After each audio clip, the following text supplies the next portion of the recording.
Once was an associate of ours. We called him Baba Yaga.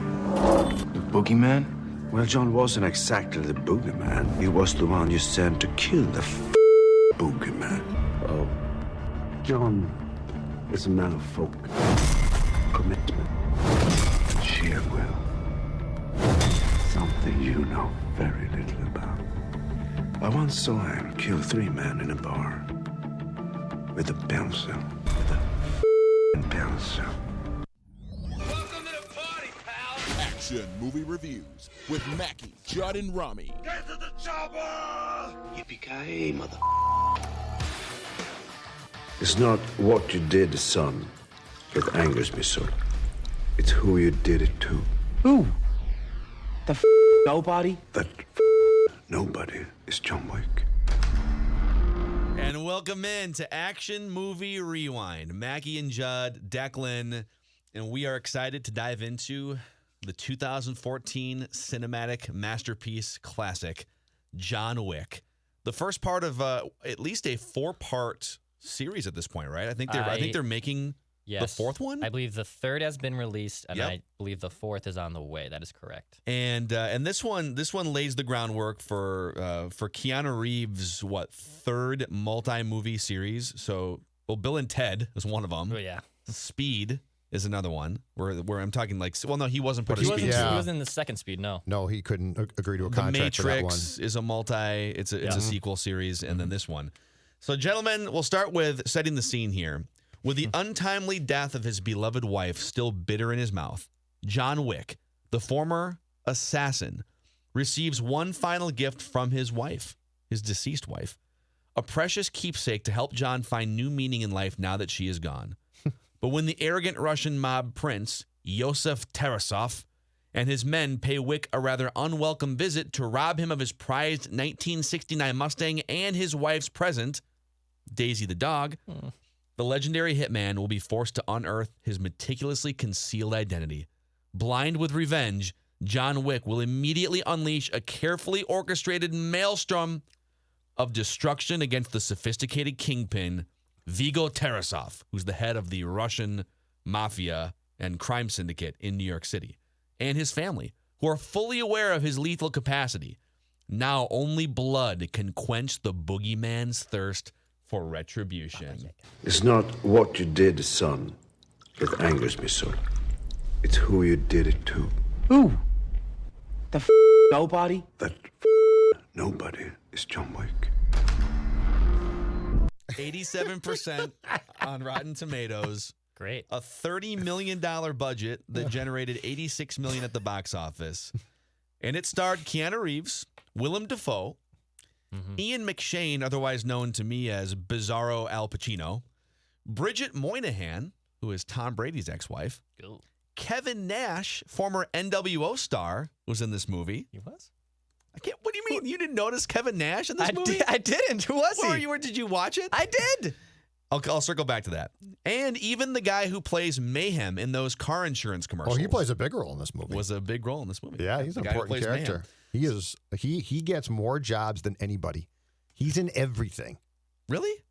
Dean Winters is in everything. Is he is. It's incredible. I feel like this is the only thing I've seen him in besides Mayhem commercials. If you shoot a big budget film or TV show on the East Coast, Dean is going to be in that. Okay.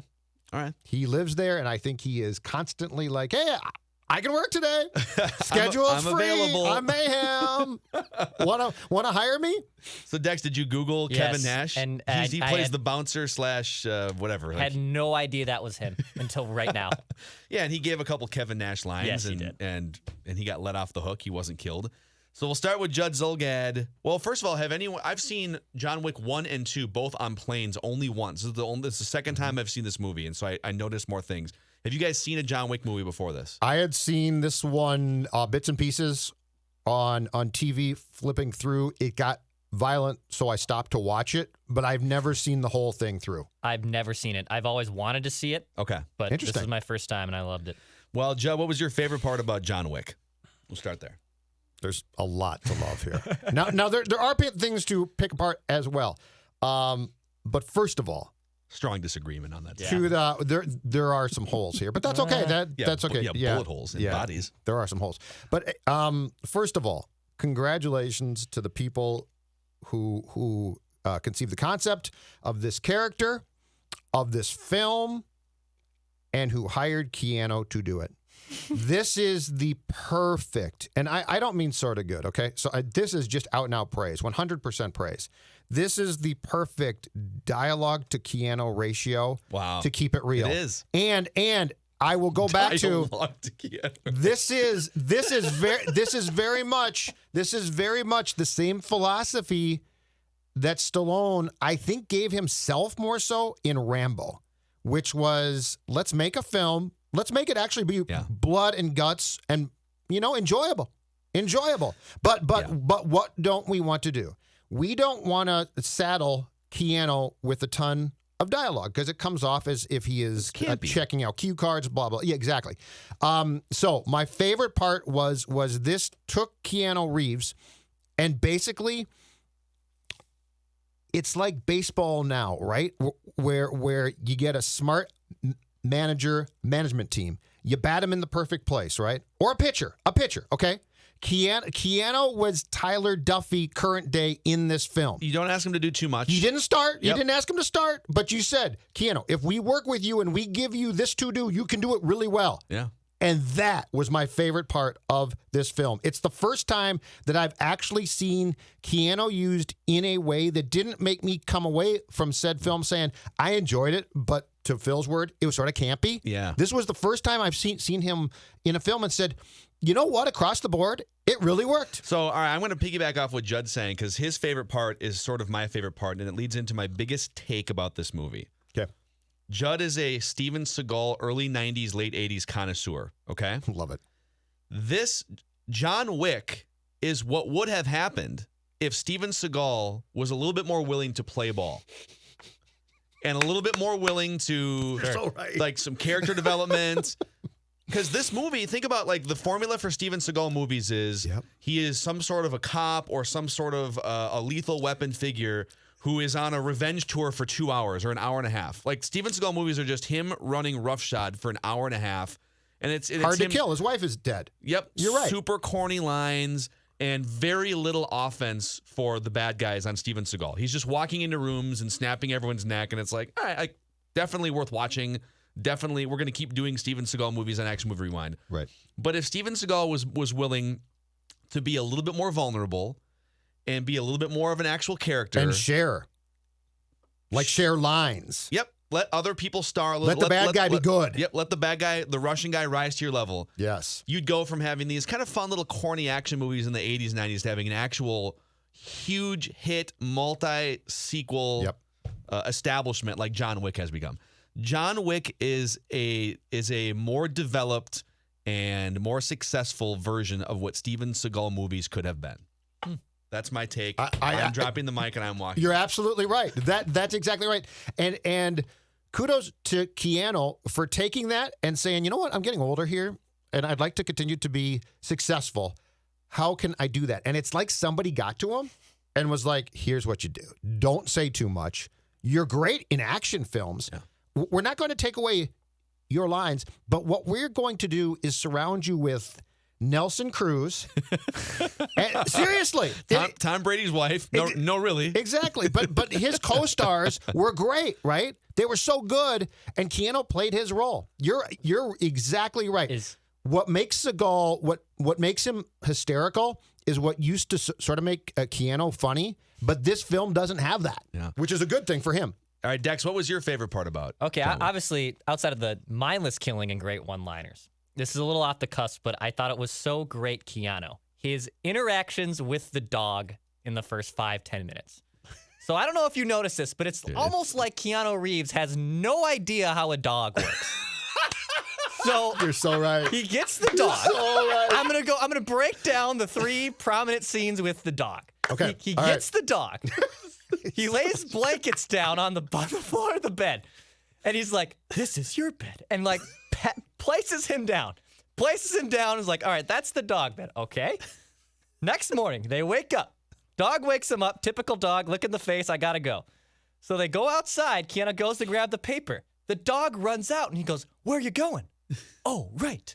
Because it's a dog and it has to go to the bathroom outside, and he's so shocked that has to happen. I actually wrote down the quote from that exact part. Yeah.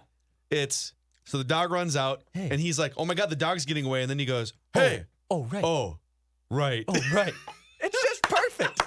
So true. Then he doesn't have any food for it, so he pours it a bowl of Raisin Bran. Yes. And he tells it, "I'll get you some kibble later." And it's just like perfect Keanu that he doesn't know how the dog works. It's hilarious. Oh, and and that's why it was so heart-wrenching when the dog dies. But it was just like, Keanu, even though you're a mindless assassin, you found love, you're grieving your wife, but like, do you not know that dogs, 1, have a dog bed, 2, go outside to use the bathroom, and 3, yes, you do have to feed it actual dog food. Did that part tug at your guys' heartstrings where so his wife dies and then she somehow arranges for him to get this dog as like a companion? I'd like to know how that happened, but yeah, go and ahead. they become friends, and like he wakes up in the morning and the dog is like jumping up on his back and stuff, and he's trying to cope with this death. Like that tugged at me a little bit. That's more sentiment than any Steven Seagal movie has ever had. Right. Judd's like, "Nah." It was fine We've had, like, until they 2 killed dogs. the damn dog. Yeah, I know. I really didn't like that. I got like it, it. but at first I didn't like it. I just didn't like the dog dying. I didn't think. Oh, really? I thought it was critical to setting. Well, it turned out to Yes, it be, does. but I was skeptical. At the moment the dog died, I'm like, are they really going to pay this off with what they need to? But they eventually did. But I'm just saying, when the dog is killed at that point in the film, the first time that I watched this entire film going through, I didn't like it just because I'm like, I like people dying, but I don't like dogs dying. I mean, you could literally sum this movie up with this sentence: "Man gets revenge on behalf of his dog." Yes. Yeah. Like, that is the movie. Right. That's Yeah. it. No, it turned out to be important. It turned out to be critical. I get that. In fact, let's because there was some debate here before we went live with this segment here off microphone about just the circumstances surrounding his wife's death. So the first time I watched this movie, and I was on an airplane and I wasn't paying full attention for like the first 10 or 15 minutes. And so for me, it was just like an hour and 20 minutes of Keanu Reeves getting revenge for like his dog and whatever. I was like, did they kill his wife? I think if you watch it a second and a third time, it becomes more apparent that she is sick with an illness of some kind.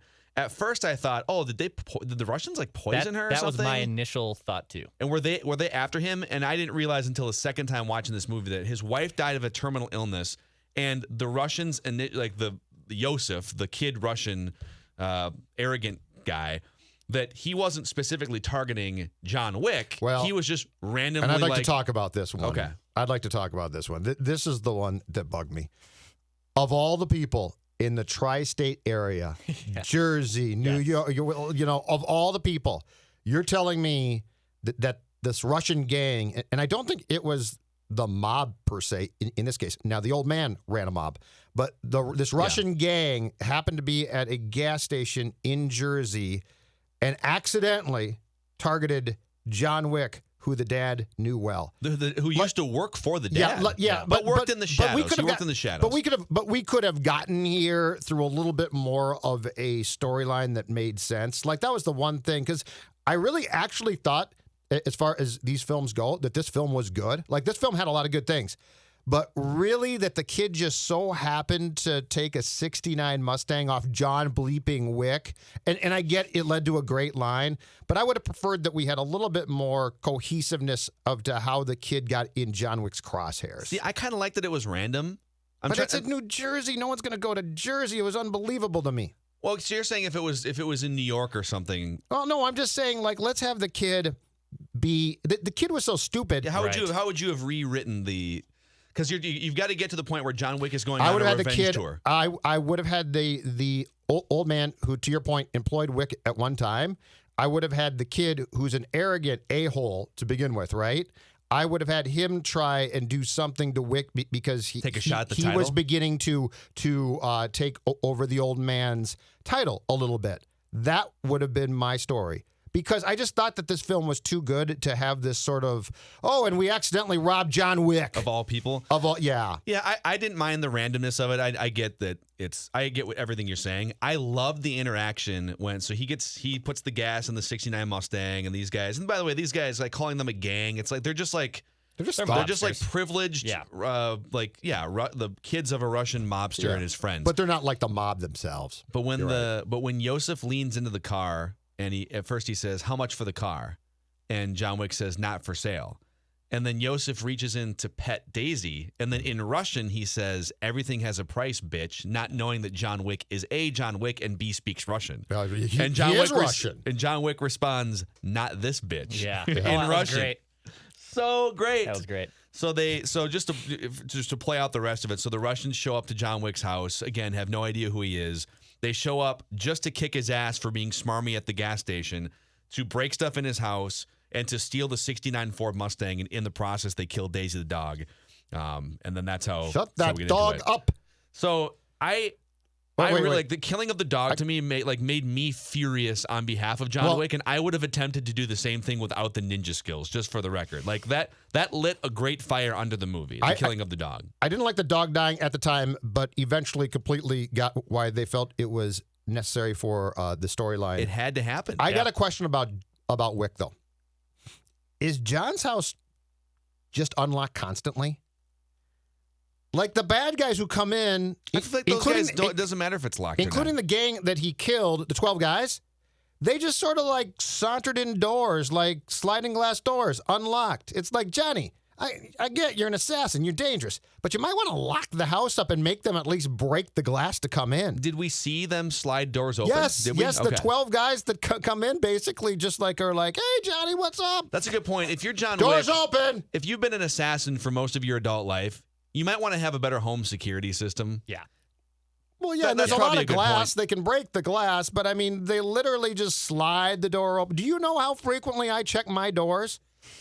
I'm like paranoid, and I'm not an assassin, and I got a little house. Are you worried that Yosef's going to show up and I don't trust my fellow man. I'm going to be honest kill with Stella and you. Exactly right. steal all your beer? Exactly right. Anyway. So I just want to go back to this, though, because I think I want to probe more at you not liking the killing of the dog. Did you not like it as a storyline? Because I honestly feel like the movie falls flat, and the movie doesn't have as much, yeah, go get him, John Wick, if No, they you're don't right. kill the dog. Okay. Sitting here after watching the entire film, I completely get the importance of the dog dying, okay? So I'm not saying right now I'm protesting it. I'm just saying at the moment when I'm watching the film and they kill the dog, I don't like to see pets die, okay? Like people dying of doesn't course. bother me one bit. Shoot them, and they did a great job. Pets and dogs dying bothers me. So at the moment I saw it, it rubbed me the wrong way. In retrospect, totally get it. Made perfect sense. Actually, probably pretty smart. So I'm not trying to say that it's a fault with the film. I'm just telling you flat out, I don't like to see pets die. Okay.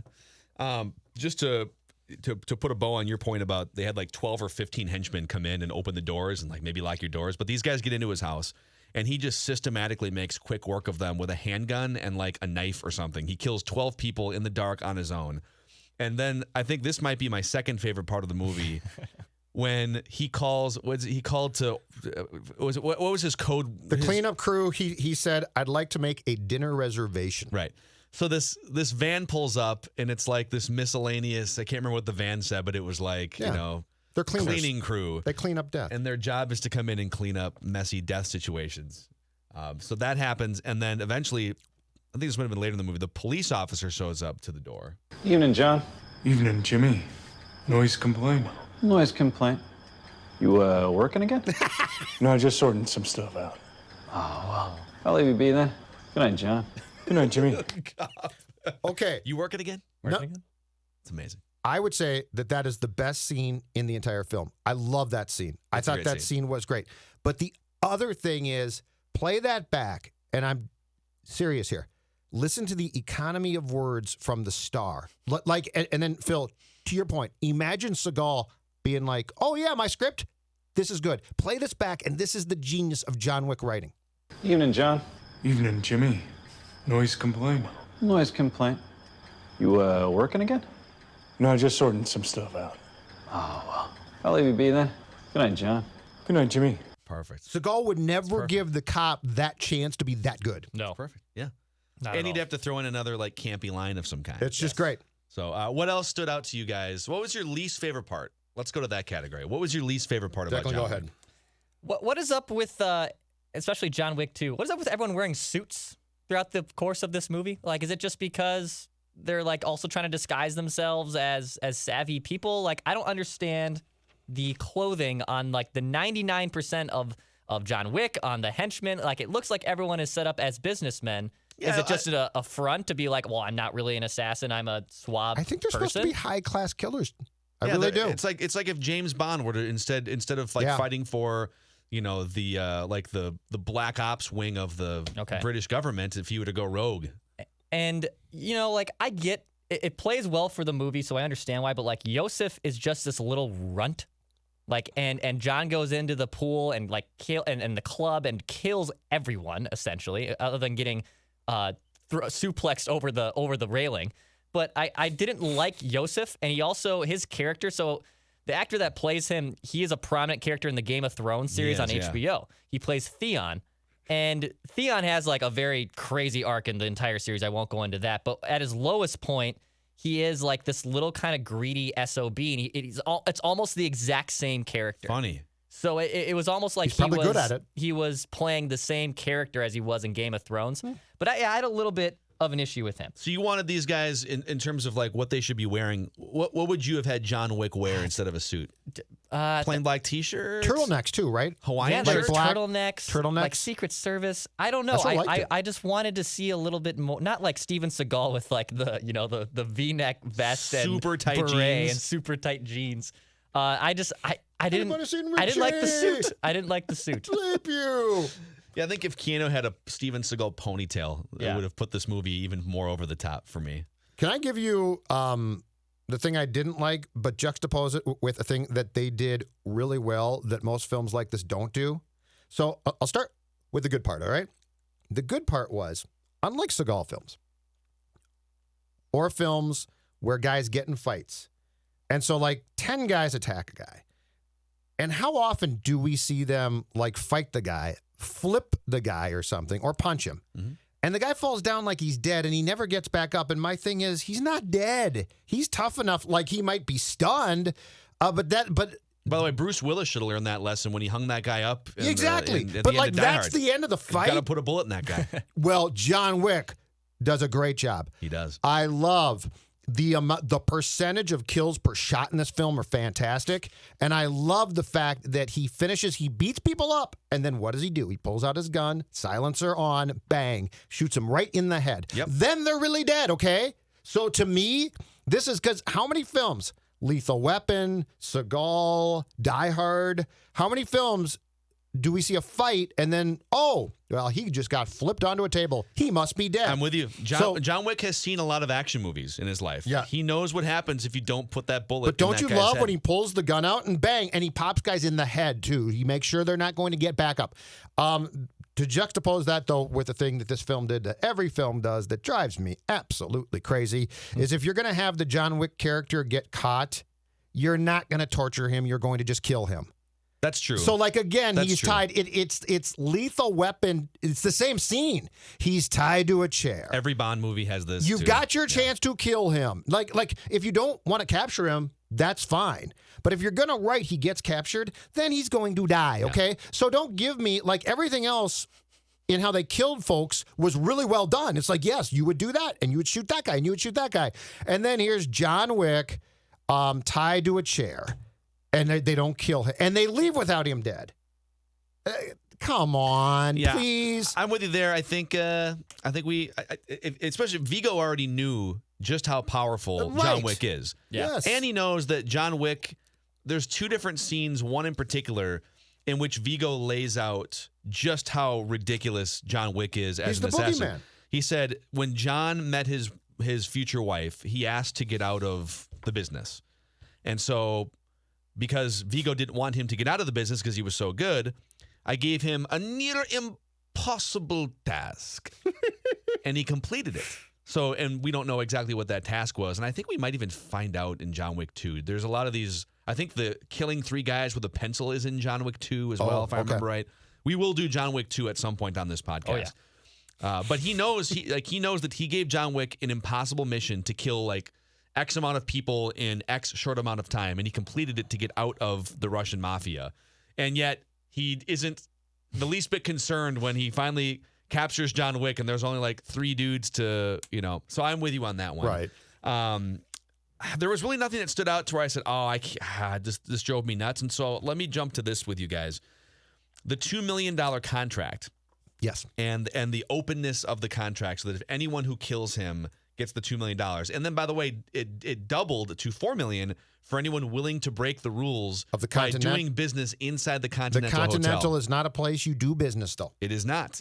But because the prize was doubled to $4 million, what did you guys think about the whole $2 million and $4 million bounty angle here and the offering of the bounty initially to Marcus, who was John Wick's mentor, who then turns around and saves John Wick a couple of times with some sniper warning shots. That was a storyline too. So he took the option on the bounty of $2 million, Marcus did, and he led the Russian mobster to believe that he might kill John Wick, but he was never going to. Correct. And so then he does kill the one of the 2 guys left as John Wick is tied to the chair. He shoots. I thought it was fine. I didn't think it was great, but here's what made it great. And again, this is where the film was genius in having a supporting cast that was outstanding. William Dafoe is creepy beyond belief. He is unbelievable. He might have been the best peer actor in that film. And so, like, the storyline itself, if you give that to 9 out of 10 actors, it's probably like, okay, cool, that's fine. But Dafoe's so good and he's so freaky, and he's so just cryptic that I actually thought it was great, not because the writing for the character was great, but because Dafoe was so good. Can I make a point off, because what you're getting down the path of here is casting. And I'm going to compare a couple of these other action movies that we have, like Commando. Let's use Commando. I think that was maybe before Declan jumped into action movie. We did Commando. I was here for Commando. You were? Okay. Yep. With Arnold Schwarzenegger.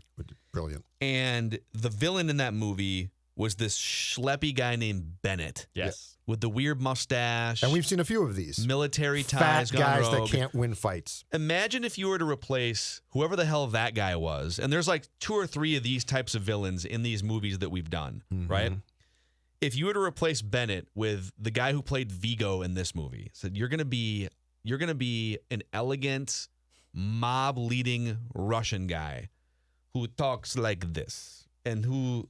Really speaking. It's not what you did, son, that angers me so. It's who you did it to. Who? The nobody? That nobody is John Wick. This guy was brilliant. Oh, yeah. Brilliant. And I think if you're just going to be like, Arnold's the star, Keanu's the star, let's just get like literally anyone to play the villain. Your movie can't get to that level. And then they cast this film damn near perfectly. Now, the only thing that I thought was a little bit weird about the end, not surprising again, but sort of weird, was the fact that I don't know that Russian mobster should have had to fight Wick. I think Wick would have just killed him so simply, but his character is fantastic. So I probably would have had him die in a fiery explosion instead of him trying to fight Wick. There seems to be this need at the end of films like this that the ultimate bad guy has to fight the good guy. Yeah. But the good guy is often, and rightfully so, this chiseled specimen, right? Yeah. And the bad guy can be basically look like me. Like, I should die in a fiery crash. Well, but anyway, the character itself, I'm with you on. The character was great. Yeah, I thought the same thing. It was like, all right, so Vigo has challenged John Wick to a fight here and to drop their gun. It's like, well, this is going to end in 5 seconds. Right. I was a little bit perplexed by the killing of Yosef and just how so the movie is all about getting revenge on Yosef for doing this terrible thing, killing this dog that meant so much to you. And you've been hunting him down through nightclubs and through the city, and you've literally had to kill like 50 people to get to Yosef throughout the course of this movie. And you finally get to him, and you just put a bullet in his head and walk away. I think my question is, would you guys, and I can't believe I'm like putting myself in the shoes of a murderous assassin here. Would you guys have savored that moment a little bit more if you were John Wick? Would you have pimped the home run a little bit more than just like, oh, put a bullet in his head and walk away? I personally would have preferred that Yosef got caught at like the top of a hotel or something and got thrown through a plate glass window and fell to his death. So yes. Well, that is. Yes, I thought his. That is dark. Hey, look. I love it. Die Hard. Classic. The end is great. Why? They throw him out of a window. And then and you get to savor and him he goes, falling in slow motion, right? Declan, would you have savored that a little bit more? Yeah, I would, because like I was saying before, where he goes into the club and just destroys everyone, but like he can't get Yosef with the 6 bullets when he's running away in a towel. By the way, like his leg. I've ran in a towel before. It's pretty difficult. Like you can only run so fast. Like the shooting didn't pay off the death that he so richly deserved, right? So like a long fall or something. So then that's to Phil's point. That's why when he finally goes to the warehouse and he kills everyone, it was just like, okay, he gets his revenge on Yosef. But yeah, I wanted a more satisfying, torturous death. Yeah. 100%. Yeah. By the way, what situations in your life have you been in where you're running with a towel on? We can do Declan, spring break rewind at another time, but I don't know if that's a great idea. What, some boyfriends got back? It's a long story. Let's save it for another Friday. It's a good Friday topic. Didn't think that you were going to get an answer to that question, did you, Phil? I didn't. But don't you guys think the shooting percentage in this film, I love the quick shooting. His shooting percentage is great. It was sustainable. He is an NBA three-point artist. Like his shooting was, and plus it's really quick. Is he the Steph Curry of good guys in action movies? He is literally a gunner. Yeah, he's what Damian Lillard has been in the bubble so far this season. Yes, exactly. Like just if 60 points on like 12 shots. Just like three. And he doesn't miss, right? Free throws, 90% free throw shooter. Aside from he missed the kid a few times, he doesn't miss shots, and he does it up close. And I love the fact that he beats you up and then he shoots you in the head. Also, in terms of just shooting efficiency, did you notice the one thing he does? So he always has multiple guns on him. Yes. So instead of like when he has the semi-automatic, and I don't know what these guns are called. Like I've barely held a gun in my life. All right. So he's got this semi-automatic thing, and he's just going to town at different points. And then when that thing runs out, and there's still like 10 enemy Russians bearing down on him, when that thing runs out, instead of like hiding behind a car and trying to reload the gun like you see in every other movie, he just moves to the next gun. Yes. So he empties the clips on the and he's automatic. got clips. Boom, quick. moves to the handgun. Bang, bang, bang. Boom, moves to the next handgun. Bang, bang, bang. It's just he is the Golden State Warriors. Yes. 2015 through 2018 of good guys in action movies. 100%. The other thing, too, I will tip my cap to, John Wick inspired me to drink bourbon again last night. He was drinking bourbon throughout the entire movie. Just everywhere you look, he's just... And then the one scene where he's getting, like, stitched up or something, he also stapled himself at the end of the movie. Yeah, but he didn't need the doctor at the hotel. Yeah. Do you need the doctor? I need the doctor. Good evening, Mr. Wick. How may I be of service? Is the doctor in? Yes, sir. 24/7. Send him up, please. Yes, sir. How good's your laundry? I'm sorry to say that no one's that good. No, I thought not. May I suggest a drink, sir? Bourbon, perhaps. That sounds perfect. The Continental was great, by the way. I love that. That was a great premise. If you guys knew that there were assassins inside the Continental, would you still go there for a cocktail? I would try and stay there if the rate was reasonable. Yes. Especially in Manhattan. Yes. I'm going to guess the rate probably isn't reasonable at that place. Probably is not reasonable. But maybe a good Tuesday deal. Didn't you? Well, actually, Hotels Tonight sometimes offers the day of deals. Right. Didn't you love the rules though? And they kill the assassin at the end because she violated said rules. Yeah.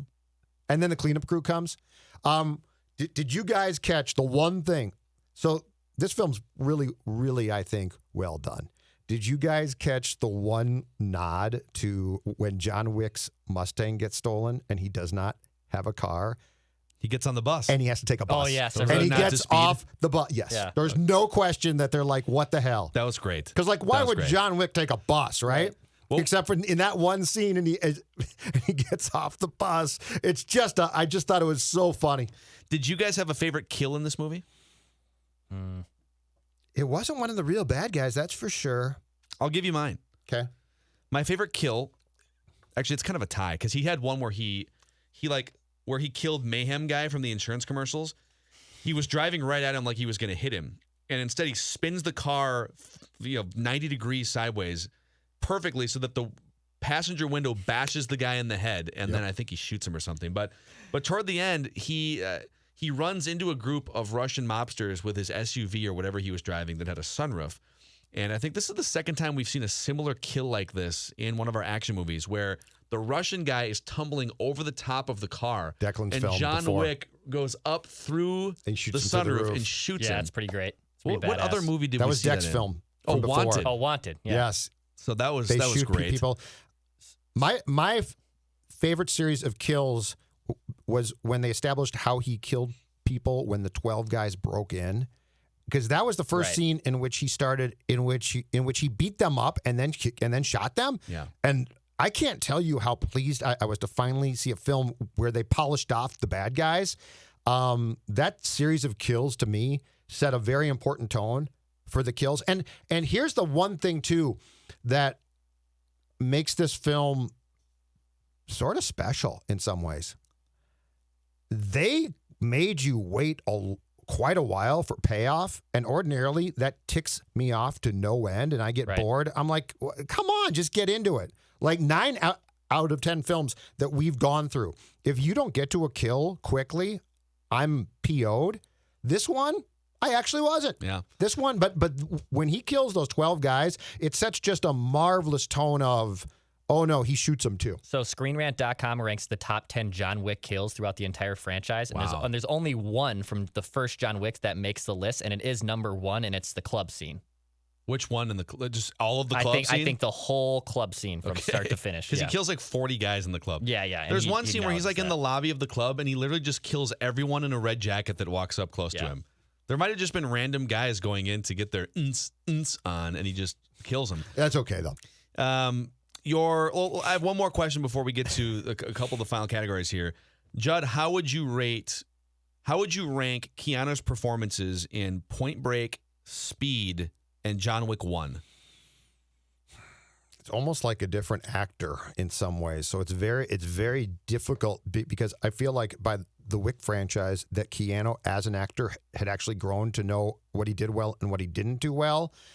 Speed I love, but the dialogue is heavy and he recites it in as Keanu can. This is what my cue card says. Keep the bus going 55 or we will all die. Did I say that? Do you want me to rate them in seriousness? Like what's the best? I would say your favorites. Your favorite Keanu. I love campy. So Point Break is my favorite, but it's because it's campy too. Like as far as professional films go, John Wick wins easily. But if I was going to sit down and watch 3 Keanu films today, and I didn't care about why, I would watch Point Break first because I just love Point Break. I would probably watch Speed second and John Wick third. But I think John Wick is the most professional for him easily of those 3 films, Declan. Go ahead. I haven't seen Point Break because that's an assignment I still have to do. Yeah, so you see Point Break and then you can report back on this. That's correct. Your favorite character from this movie, real quick. Declan? Oh, I kind of liked the female assassin. I'm breaking on the name right now, off the top of my head, but I kind of liked her. You kind of let her do that stuff to you? Try to kill you and chase you around the city? Wouldn't be the worst thing I let a woman do to me. So I wouldn't really mind it at all. Miss Perkins. Miss Perkins is her name. Yeah, I kind of liked her. Who was that though? Who, the actress? Yeah, in real life. Adrian Palacki. Oh, okay. I'm not familiar Apparently, with her work. I like that they had like that. When they meet at the Continental, you kind of like, oh, is there a past here? Like, is it a love? Is there a love triangle? Is there a possible feud? Like, it leaves very open ended. He's like Perkins and John, and then I think they see each other too at the bar downstairs, and then you realize, oh, she's just a typical bounty hunter looking to collect the contract that was put out on him, and then she slips out of the handcuffs from the hotel guy. She kills him, and she just gets like murdered pretty easy. I was like, oh, that's kind of a lame way that she gets whacked at the end of the movie, but I liked her. I thought she was great. She broke the rules of the Continental, dude. I get it. So Defoe is my favorite character as far as people go, but my favorite character in the film was the dog. The dog, because the dog dying ultimately was important. the dog was pretty damn good. Yeah. Like the dog was believable. Yeah. I'm going to go off the charts here and say my favorite character, because they so, in a films, plural, they so rarely kill like a pet or a dog or something. I don't think it's an ordinary thing. Right. I'm going to go with my favorite, the linchpin character, because Phil, you're right. If they steal his Mustang and beat him up, he's going to be pissed off. But you're going to be like, he's really going to kill this it's just a many car. people? Yeah. But when the Russian kid kept saying, it's only a GD dog, and he's like, it was more than that. I'm going with the dog. So I'm going with Vigo, the lead of the Russian crime syndicate. I just thought he was a brilliant villainous character. But my runner-up is probably the character that Ian McShane played, just because I literally thought for the first, and I do this with multiple Ian McShane movies, I think it's Al Pacino for the first 10 minutes. Right. Because they look exactly alike, they talk exactly alike. And I'm pretty sure that producers, whenever they're casting for a movie, they probably go to Al Pacino first, and then Al Pacino says that'll be $15 million, and then they're like, I don't know if we have the budget for that. And so then they go to Ian McShane. So I always get confused with that. The definitive bad guy rankings. So far, this is our 20th action movie rewind, by the way. So congrats to all of us for hitting this milestone. All right. Where's the cake? We'll get it for the 30th one. Yep, budget. So Hans Gruber is number 1 on our list from Die Hard. Cyrus the Virus from Con Air. Brad Wesley from Roadhouse. Mr. Joshua from Lethal Weapon. Ivan Drago from Rocky IV. And then Dennis Hopper from Speed. Bodhi from Point Break. Dom from Fast and the Furious, the rogue CIA agent from The Expendables, and angry terrorist Ivan from Air Force One. At the bottom of this list is the incompetent Russian military from Rambo 3, Sloan from Wanted, and General Hummel from The Rock. Mm-hmm. Is the bad guy the Russian mobsters combined? Is it Vigo? Is it Yosef? How would we characterize I'd say this? it's Vigo and Yosef. Yeah. Okay. Father and son. Yeah. They're really good. I'll throw this out and you guys can tell me, okay? They're not Hans Gruber. They're not Cyrus the Virus. But I think they're above some of these other, I think they're above Mr. Joshua in Lethal Weapon. They're evil and they're conniving, but they're also smart. I'm going to put them third behind Hans Gruber and Cyrus the Virus ahead of Brad Wesley and Roadhouse. That's where I have them. So the only thing I don't like is he basically just sacrifices his son. He's like, right, but that adds to the villainous character. And that adds a layer. I just He gave his son's location away so he could save his own life. Yeah. It's amazing. I guess it's a good point, but also he's an older dude and he gives John Wick a good run for his money in the final fight scene, and I didn't feel like that should have been as close as it was.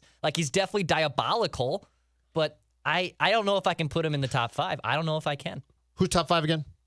Hans Gruber, Cyrus the Virus, Brad Wesley from Roadhouse, Mr. Joshua from Lethal Weapon, Ivan Drago from Rocky IV. Okay, I'm putting him behind Drago for sure, and here's why. The son... Russian on Russian here. The son, to me, was the real bad guy, and he gets killed so simply, and he's just sort of a punk. Okay. And the dad... The weird thing about this is the dad had an affinity for Wick himself. He liked him, and he knew that he had to try to kill him. But I was torn on the Russian mobster because of his feelings for John Wick. So I'm going to put him behind Drago. I'm okay with that because I love Ivan Drago. He's my favorite. I mean, Drago's that's a great character. That's fantastic. So if we were to put him, and it's a little bit tougher for Declan because he hasn't seen all of these movies, but if we were to put him just behind Ivan Drago and ahead of Dennis Hopper from Speed, I'd be fine with that. Okay. I can settle with that. I love Dennis Hopper and Speed, but I will concede. Okay. That's fine. So now we get to... That seems like a fair place for him. 1 through 10 Seagal ranking system here. Judd Zulgad. Okay, I'm going to give this, again, because in my mind, the ranking system is a little bit complex and complicated. I'm going to give this an 8. Really good, not over the top. Keanu actually accepting and finding a role in which I think he thrives, probably. So if I put all of the ingredients of how I think about our ranking system together, I give this an 8, which is ultimately high praise for a film like this. Okay. Dex? This is a 10. I give this a 10 out of 10. It has blood. It has cheesy one-liners. It has a solid villain. I think it fits it's under the 90-minute threshold. I think it hits all the normal check marks in our very complicated ranking system, and it was perfect. This is a 10 out of 10 for me. I agree with Declan. Yes. It's a 10. That's fair. It is a freaking 10. This movie is incredible. This is Keanu Reeves' best work. It gets to the point. There's no wasted time. It has a plot that makes sense. It has great villains. It has great action. So with 2 10s and an 8, that gives it a composite score of 9.3, which makes it our second best action movie that we have reviewed so far. All right. Die Hard at a 10. John Wick at a 9.3. Well, wait a second. What's my math there? Commando's a 9.2. I don't know how that math works, but Fast and the Furious, 8.8. Expendables, Roadhouse, Hard to Kill, Rocky 4, Independence Day, and Point Break, all above an 8. The bottom of this list is Bloodsport, Wanted, and Rambo 3, by the way. So yeah, that's fair. There it is. That's very fair. There it is. Action movie rewind. Very John Wick. Judd Zolgad's turn to pick for next week. All right, I've got about 6 choices here that I've been going through this week, and I boiled it down to one film for next week. We're going back again to the 80s, and this is a classic. I want to hear no protests about this.